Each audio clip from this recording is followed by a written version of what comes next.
pretend with me. You've been coming to the seedy hole-in-the-wall bar for a while now. It's not exactly for the food or ambience, no. It's because you've got a massive crush on the former criminal-turned-bartender who runs the place. You know she doesn't see you that way, but for now, you're just happy to spend your time with her and listen to her stories. Today, you'll realize just how badly she misunderstood your intentions. How's my favorite little regular customer on this hot, hot summer night?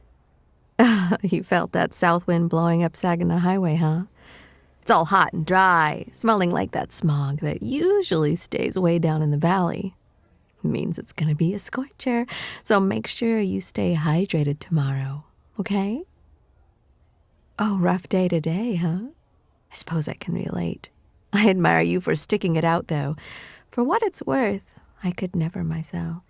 I never took to working, and I paid for it. Kind of surprised a cutie like you doesn't have anywhere better to be. What I wouldn't give to be your age again. All alone just before sunset and the dog days of summer. Are you sure there's no pretty girl out there? Someone just waiting on you, hoping you show up at her door and ask if she's too busy for a little dancing. No girl? Well, is there a boy?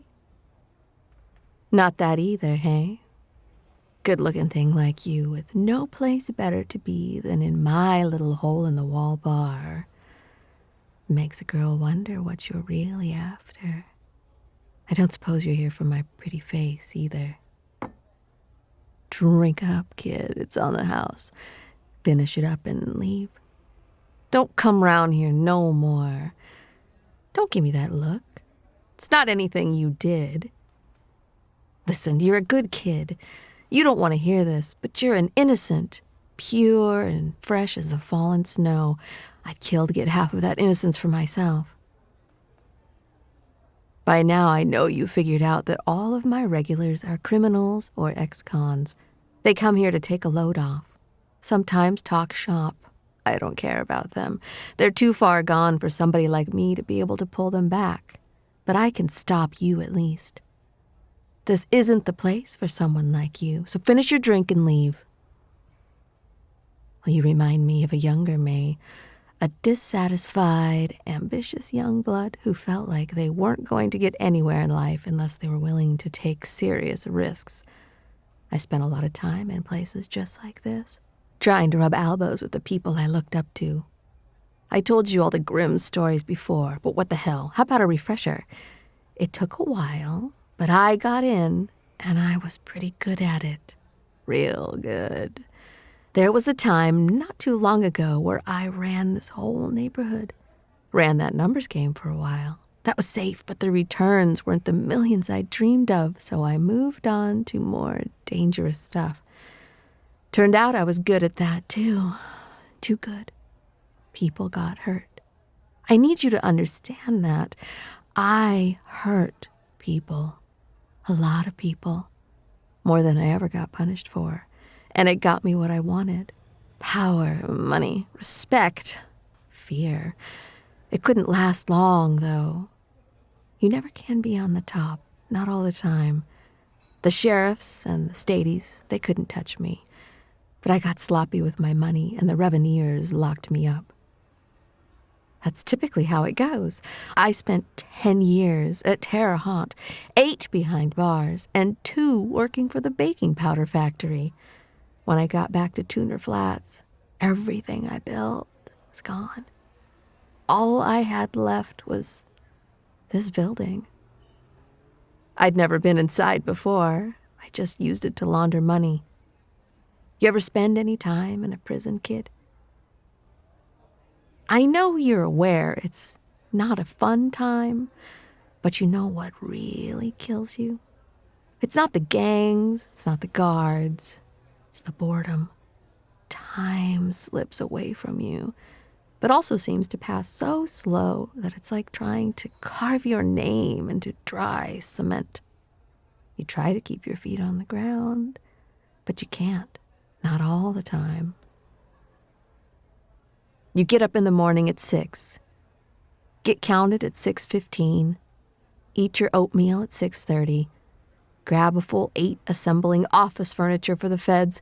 2 hours of rec time outside if you're really well behaved. Eat dinner, green Jell-O on Fridays, red every other day. Bed inspection. Choose between the library or the movie. Go to your bunk. Lights out. Lather, rinse, repeat.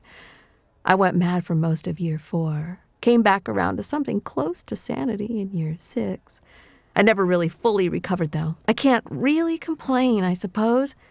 I deserved to be in there. A lot of people have been in there a lot longer for a lot less. Here, I want you to try something. This is a brand of chips they had in the canteen out there in Indiana. You can't normally get this brand outside of prison, but I picked up a few bags on eBay because every now and then I find myself craving them. They're flavored with whatever flavor dust the day shift at the chip factory didn't use up. So they got a lot going on. Try a couple. Kind of gross, right? Way too much flavor, and it all clashes weird. It's like licking the floor at Dollar General. But believe me, they hit different when you're wearing orange and black. When everything feels and looks the same, day in, day out, you start craving sensation, any sensation.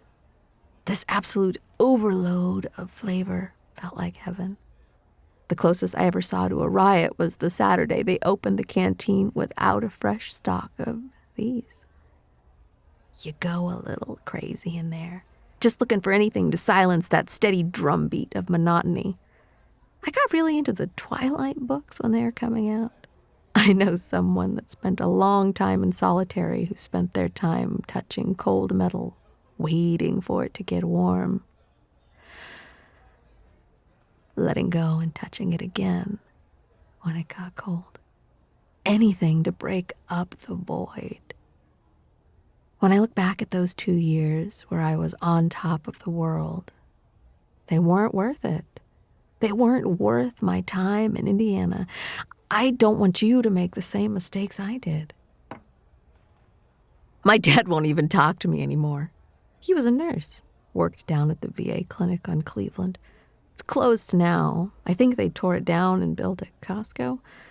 But back when I was a kid, it was still seen as emasculating for a man to take that job. But he was good at it. It paid enough for him to raise me on his own after Mom died. I felt ashamed, though. He was a good, honest man. And I spent my childhood ashamed of him, and then threw away everything he ever gave me to pursue life as a big shot. I tried to visit him the other day. He lives in a trailer park on the other side of the old Highway 9, way down in the valley now.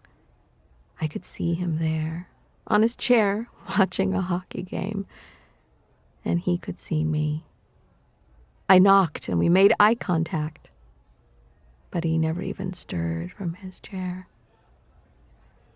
I suppose I'm dead to him. Don't blame him.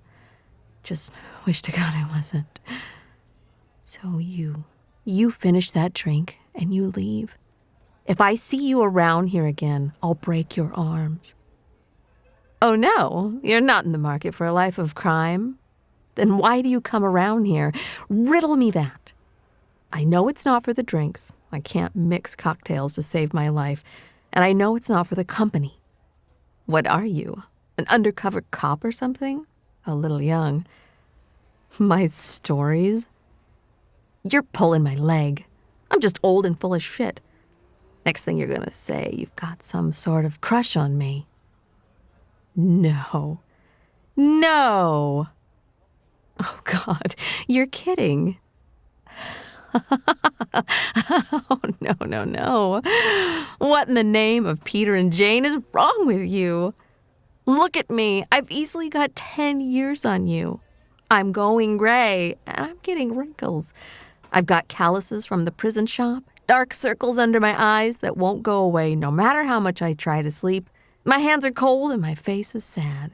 Little kids cry when they see me in the grocery store. You deserve some passionate young woman with stars in her eyes. Mine are just empty and tired.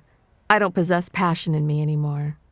Hell, I don't even do anything anymore. All I want to do at the end of a day is make myself some oatmeal and watch the rerun channel. You can do better. You can do a lot better. I really can't talk you out of it, huh? Well, who am I to deny you the right to make that terrible choice? Can't say I didn't warn you about me. You're a damn fool. I'll tell you what. This place is dead tonight. What do you say we go dancing? One condition. You stop hanging around here. If this works, it works, and we'll hang out someplace else. And if it doesn't, I don't need you floating around like a sad little puppy. Deal? Good. Now go back home and clean up. I'll go upstairs and do the same. It's ballroom night at the Falcon's Lodge. I haven't danced in ages, and I want to see if I still got it. And then we'll see where that south wind takes us from there. I'll see you in an hour, on the dot. If you panic now and stand me up, I might straight up break your legs. God, you're an idiot. This audio was brought to you by my Patreon. Thank you, my good boys, for making everything here possible.